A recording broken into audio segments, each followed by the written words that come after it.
شامل کریں گے۔ بینچز کی تشکیل کے معاملے پر جسٹس اعجاز الحسن نے رجسٹرار سپریم کورٹ کو خط لکھ دیا۔ جسٹس اعجاز الحسن نے بینچز کی تشکیل پر سوالات اٹھا دیے ہیں۔ پریکٹس اینڈ پروسیجر قانون کے تحت جسٹس اعجاز الحسن مقدمات سماعت کے لیے مقرر کرنے والی کمیٹی کا حصہ ہیں۔ جسٹس اعجاز الحسن نے خط میں لکھا کہ 7 دسمبر کو پریکٹس اینڈ پروسیجر قانون کے تحت کمیٹی کا اجلاس چیف جسٹس کے چیمبر میں ہوا۔ میں نے بطور ممبر کمیٹی کے اجلاس میں شرکت کی ہے۔ اہم خبر سے آپ کو آگاہ کر رہے ہیں۔ مینیجر بینچز کی تشکیل کا یہ معاملہ ہے۔ جسٹس اعجاز الحسن کا رجسٹرار سپریم کورٹ کو خط۔ جسٹس اعجاز الحسن نے بینچز کی تشکیل پر سوالات اٹھا دیے ہیں۔ 7 دسمبر کو کمیٹی کا اجلاس چیف جسٹس کے چیمبر میں ہوا۔ خط کا متن: میں نے بطور ممبر کمیٹی کے اجلاس میں شرکت کی ہے۔ خط میں کہا گیا ہے کہ بینچز کی تشکیل کا یہ معاملہ ہے جس پر جسٹس اعجاز الحسن نے خط لکھ دیا ہے۔ جسٹس اعجاز الحسن نے بینچز کی تشکیل پر سوالات بھی اٹھا دیے ہیں۔ 7 دسمبر کو کمیٹی کا اجلاس چیف جسٹس کے چیمبر میں ہوا۔ خط میں یہ لکھا گیا ہے، انہوں نے کہا کہ میں نے بطور ممبر کمیٹی کے اجلاس میں شرکت بھی کی ہے۔ بینچز کی تشکیل کا یہ معاملہ ہے۔ جسٹس اعجاز الحسن نے رجسٹرار سپریم کورٹ کو خط ارسال کر دیا ہے۔ بینچز کی تشکیل کے معاملے پر جسٹس اعجاز الحسن نے رجسٹرار سپریم کورٹ کو خط لکھ دیا۔ جسٹس اعجاز الحسن نے بینچز کی تشکیل پر سوالات اٹھا دیے ہیں۔ پریکٹس اینڈ پروسیجر قانون کے تحت جسٹس اعجاز الحسن مقدمات سماعت کے لیے مقرر کرنے والی کمیٹی کا حصہ ہیں۔ جسٹس اعجاز الحسن نے خط میں لکھا کہ 7 دسمبر کو پریکٹس اینڈ پروسیجر قانون کے تحت کمیٹی کا اجلاس چیف جسٹس کے چیمبر میں ہوا۔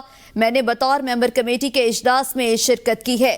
جسٹس اعجاز الحسن نے بینچز کی تشکیل کے حوالے سے اعتراضات اٹھا دیے ہیں۔ انہوں نے خط بھی ارسال کر دیا ہے جس میں انہوں نے بتایا ہے کہ ان کو خدشات ہیں۔ 7 دسمبر کو کمیٹی کا اجلاس چیف جسٹس کے چیمبر میں ہوا۔ خط کے متن میں یہ کہا گیا ہے کہ میں نے بطور ممبر کمیٹی کے اجلاس میں شرکت بھی کی ہے۔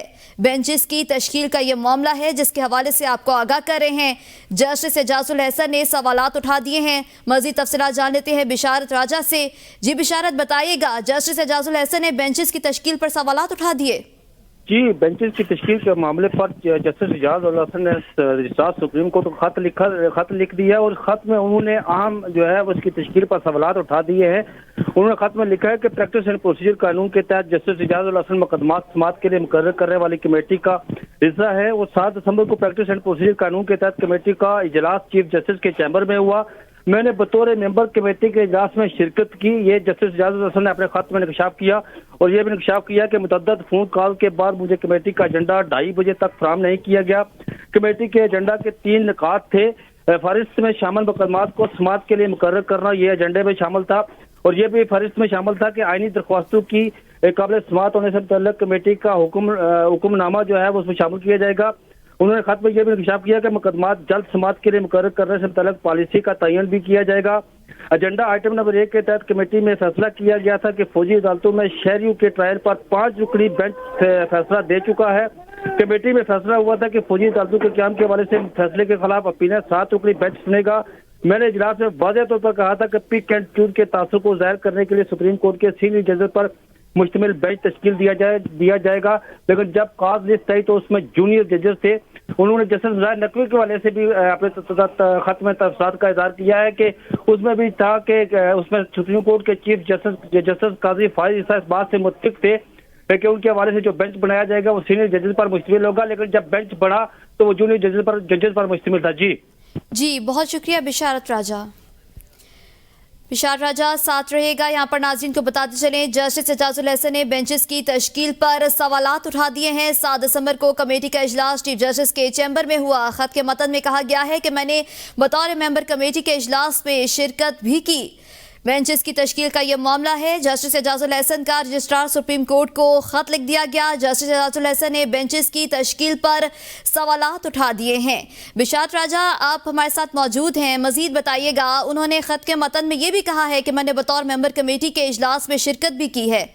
جی، انہوں نے کہا کہ میں نے بطور ممبر کمیٹی کے اجلاس میں شرکت کی، لیکن شرکت سے پہلے میں متعدد مرتبہ کال کرتا رہا اور انہیں اس بات تک کہ مجھے جو ایجنڈا آئٹم ہے وہ فراہم کی جائے، لیکن 2:30 بجے تک مجھے ایجنڈا آئٹم فراہم نہیں کی گئی۔ جب میں اجلاس میں نے شرکت کی تو اجلاس میں یہ طے ہوا تھا کہ ملٹری کورٹ کے حوالے سے 5 جو ججز ہیں انہوں نے یہ فیصلہ دیا تھا، اور جو